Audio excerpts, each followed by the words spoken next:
دوستو وحید مراد Pakistani film industry کے سنہرے دور کے مقبول ترین ہیرو اور سٹائل آئیکن تھے۔ انہیں لیڈی کلر بھی کہا جاتا تھا۔ وہ صرف ایک اداکار ہی نہیں بلکہ ایک کامیاب فلم ساز، رائٹر اور ڈائریکٹر بھی تھے۔ بہت کم لوگ یہ بات جانتے ہیں کہ انہوں نے انگریزی ادب میں ماسٹرز کیا ہوا تھا۔ ان کے والد نثار مراد فلموں کے مشہور ڈسٹریبیوٹر تھے اور ویدو ان کی اکلوتی اولاد تھے۔ وحید مراد نے عملی زندگی کا آغاز بطور فلم ساز کے کیا۔ ان ہی دنوں احسن یوسف نئے ہندوستان سے پاکستان آئے تھے۔ انہوں نے پاکستان میں اپنی پہلی فلم سہیلی پیش کی جو سپر ہٹ ثابت ہوئی۔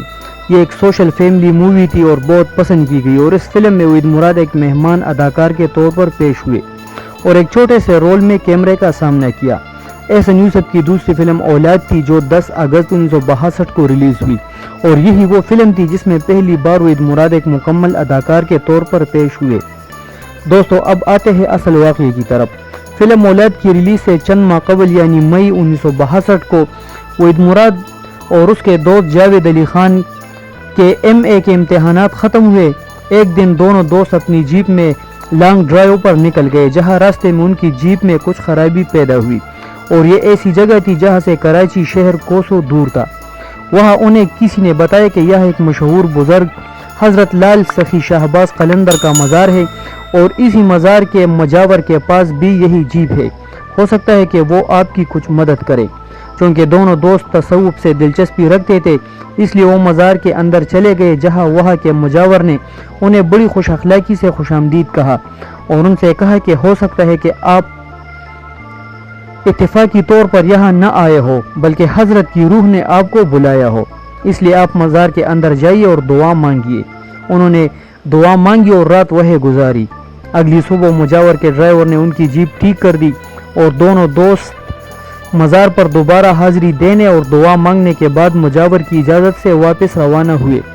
راستے میں جاوید علی خان نے وحید مراد سے کہا کہ میں نے مزار پر دعا مانگی ہے کہ میں MA کے رزلٹ میں فرسٹ ڈویژن حاصل کروں، اور وحید مراد سے پوچھا کہ اس نے کیا دعا مانگی، تو وحید مراد نے کہا کہ میں نے دعا مانگی ہے کہ میں پاکستان کا سب سے بڑا سپر سٹار بنوں۔ پھر کچھ دنوں کے بعد دونوں کا رزلٹ آیا اور جاوید کا فرسٹ ڈویژن آیا، اور کچھ نمبرز کی کمی کی بدولت وحید مراد دوسری پوزیشن پر آ گئے۔ جاوید کی دعا تو قبول ہوئی، لیکن وحید مراد کی دعا کس طرح قبول ہوئی اس کے بارے میں کچھ کہنے کی ضرورت نہیں۔ 16 مارچ 1966 کو وحید مراد کی فلم ارمان ریلیز ہوئی اور کامیابی کے نئے ریکارڈ قائم کیے، اور پاکستان کی پہلی پلاٹینیم جوبلی ہٹ فلم ثابت ہوئی، اور وحید مراد پاکستانی فلم انڈسٹری کے پہلے سپر سٹار اور پرنس آف رومانس قرار دیے گئے۔ انہیں لیڈی کلر اور چاکلیٹی ہیرو کا خطاب دیا گیا، اور وحید مراد کو بہترین فلم ساز کا نگار ایوارڈ بھی دیا گیا۔ یہ وہ دور تھا جب پورے پاکستان کی جوان نسل وحیدو کی دیوانی تھی۔ لڑکی اپنے پرس میں وحید مراد کی تصاویر رکھا کرتی تھی، اور نوجوان ان کے ہیئر سٹائل کو کاپی کرنے کی کوشش کرتے تھے۔ وحید مراد کے دوست اور مشہور ہدایت کار پرویز ملک لکھتے ہیں کہ اس دور میں وحید مراد کا جھکاؤ مذہب کی جانب بہت زیادہ تھا، اور جمعے کی نماز اکٹھے پڑھتے تھے، اور عبداللہ شاہ غازی کے مزار پر حاضری بھی دیتے تھے۔